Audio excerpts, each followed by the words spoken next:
안녕하세요. 오늘은 AI 모델처럼 변수가 엄청나게 많은 복잡한 시스템을 어떻게 하면 똑똑하게 테스트할 수 있는지 그 비법에 대해 이야기해 보려고 합니다.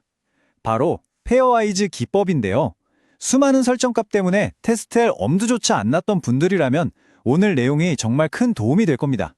어떻게 하면 테스트는 확 줄이면서도 품질은 확실하게 잡을 수 있는지 그 핵심 전략을 지금부터 파헤쳐 보겠습니다. 자, 한번 생각해 보세요. 우리가 정말 공들여서 만든 AI 모델이 있어요. 근데 이 모델의 성능을 좌우하는 변수가 한두 개가 아니라 막 수백 개쯤 된다고 상상해 보는 거죠. 학습률 같은 하이퍼 파라미터는 기본이고 어떤 데이터를 쓰는지 또 어떤 운영체제나 하드웨어에서 돌리는지에 따라서도 결과가 다 달라져요. 이 모든 변수들의 조합을 하나하나 다 테스트해야 한다면 와, 이거 언제 다 하죠? 아마 몇 년이 걸려도 다 못할지도 몰라요. 이게 얼마나 막막한 상황인지 피자 주문으로 비유해 볼게요. 도우는 씬으로 할지, 치즈 크러스트로 할지, 소스는 토마토, 크림, 토핑은 페퍼로니, 버섯, 올리브에, 파인애플까지 이 조합을 다 만들어서 먹어보는 거 사실상 불가능하잖아요. AI 모델 테스트가 딱 이렇습니다. 변수가 하나 늘어날 때마다 테스트해야 할 조합의 수는 정말 말도 안 되게 거의 폭발적으로 늘어나거든요. 이걸 전문용어로 조합 폭발이라고 불러요. 그래서 오늘은 이 조합 폭발이라는 거대한 문제를 어떻게 해결할지 차근차근 알아볼 겁니다. 먼저 왜 테스트가 끝없는 늪에 비유되는지 현실을 좀 짚어보고요. 그리고 짜잔, 스마트한 해결책인 페어와이즈를 소개해 드릴게요. 그 다음엔 27대 9라는 숫자로 이 방법이 얼마나 강력한지 확 와닿게 보여드리고 이게 왜 요즘 AI 모델에는 선택이 아닌 필수인지 마지막으로 오늘 내용의 핵심만 쏙쏙 뽑아 정리해드리겠습니다. 자, 첫 번째 이야기, 테스트라는 끝없는 늪입니다. 요즘 소프트웨어나 특히 AI 모델을 만들 때 가장 큰 골칫거리가 바로 이거예요. 선택지가 너무 많다는 문제. 물론 이론상으로는 가능한 모든 조합을 다 테스트하는 게 완벽하겠지만 현실적으로는 시간도 돈도 사람도 부족해서 거의 불가능한 미션에 가깝습니다. 이렇게 모든 조합을 하나도 빠짐없이 무식하게 다 해보는 방법을 전체 요인 설계라고 부르는데요. 피자 예시처럼 변수가 서너 개만 돼도 조합이 수십, 수백 개로 불어나는데 실제 AI 모델은 변수가 훨씬 더 많잖아요. 그럼 테스트 케이스가 수백만 개, 수십억 개는 우습게 넘어갑니다. 이건 그냥 불가능한 이야기죠. 이렇게 막막한 상황에서 우리를 구해줄 아주 영리하고 우아한 지름길이 있습니다. 그게 바로 오늘의 주인공 페어와이즈 테스트 또는 쌍별 조합 테스트라고 불리는 기법입니다. 페어와이즈의 철학은 진짜 간단해요. 모든 것을 테스트하는 대신 가장 중요한 것에만 집중하자는 거예요. 그럼 가장 중요한 게 뭘까요? 바로 변수들끼리 딱 둘씩 짝지어진 페어 조합입니다. 그러니까 모든 변수값들이 서로 한 번씩은 만나서 짝을 이루도록 테스트 케이스를 만드는 거죠. 모든 걸 다 해보는 대신 문제 생길 확률이 가장 높은 핵심적인 조합만큼은 절대 놓치지 않겠다는 아주 똑똑한 전략이에요. 이 똑똑한 전략이 그냥 나온 말이 아니에요. 아주 중요한 통계적 사실에 기반하고 있거든요. 바로 이겁니다. 소프트웨어 버그의 대부분은 딱 두 개 변수가 꼬여서 발생한다. 이건 그냥 그럴 것 같다는 추측이 아니고요.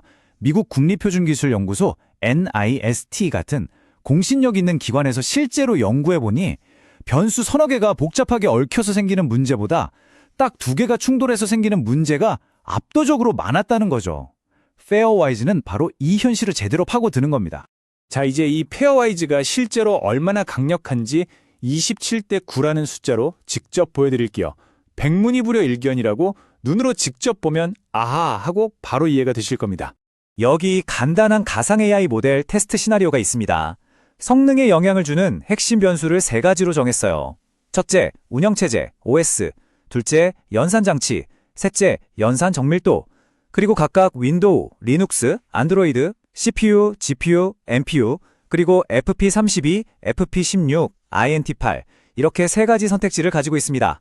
만약 이걸 예전 방식, 즉 전체 요인 설계로 테스트한다면 어떻게 될까요? 간단하죠. 3 곱하기 3 곱하기 3, 총 27개의 테스트를 전부 다 해야 합니다.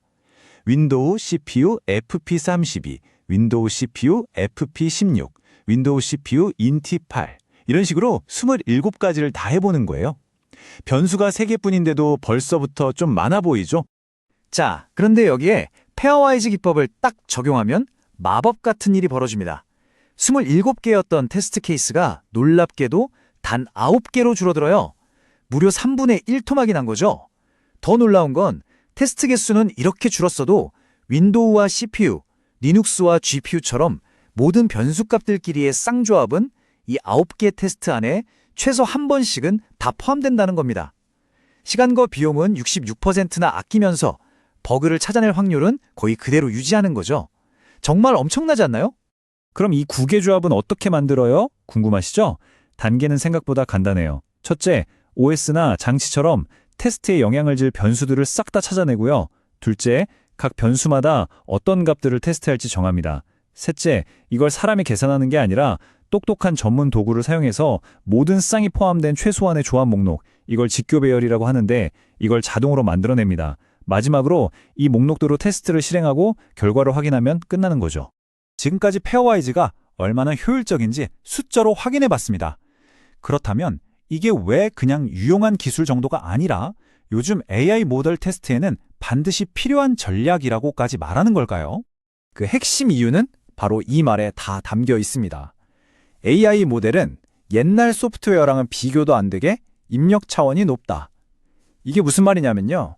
쉽게 말해 고려해야 할 변수의 종류와 개수가 차원이 다를 정도로 어마어마하게 많다는 뜻이에요. 그리고 변수가 많아질수록 조합 폭발 문제는 훨씬 더 심각해지니까요. 구체적으로 AI 테스트가 왜 이렇게 힘드냐면요. 첫째, 고차원 입력. 그냥 변수 자체가 너무 많아요. 둘째, 하드웨어 파편화.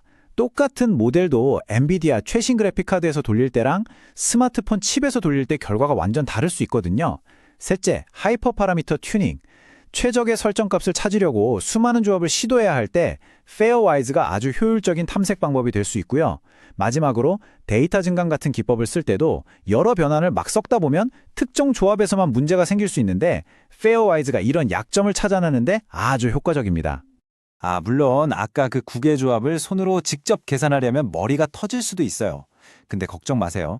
우리에겐 도구가 있잖아요. 여기서 정말 꿀팁 하나 드리자면 마이크로소프트에서 만들어서 무료로 공개한 픽티나 올페어스 같은 훌륭한 오픈소스 도구들이 있습니다. 여기에 우리가 정한 변수랑 반만 딱 넣어주면 최적의 페어와이즈 조합을 순식간에 자동으로 쫙 뽑아줘요. 정말 편하죠? 자, 오늘 꽤 많은 이야기를 나눴는데요. 이제 가장 중요한 핵심만 다시 한번 정리해드릴게요. 다른 건 혹시 잊어버리시더라도 지금 말씀드리는 이 4가지만큼은 꼭 기억해 주시면 좋겠습니다.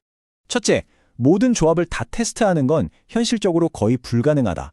둘째, 페어와이즈는 대부분의 버그는 두 변수의 조합에서 터진다는 원리에 따라 모든 쌍에 집중하는 스마트한 방법이다. 셋째, 그래서 테스트 케이스를 27개에서 9개로 줄이는 것처럼 일은 엄청나게 줄이면서도 버그 잡는 효과는 거의 그대로 유지할 수 있다. 마지막으로 바로 이 모든 이유 때문에 페어와이즈는 변수 많고 복잡한 AI 모델 테스트에 정말 중요하다는 것, 이겁니다. 오늘 우리는 페어와이즈라는 아주 강력하고 효율적인 문제 해결 도구를 하나 장착했습니다. 마지막으로 질문 하나 던지면서 마무리할게요. 오늘 배운 이 페어와이즈라는 생각의 틀을 꼭 소프트웨어 테스트가 아니더라도 괜찮아요. 여러분이 지금 하고 있는 일이나 풀고 있는 다른 복잡한 문제에 어떻게 적용해 볼 수 있을까요? 한번 고민해 보시면 분명 재밌는 아이디어가 떠오를 겁니다. 더 궁금한 점이나 협업 문의는 유튜브 채널의 더보기란을 확인해 주세요.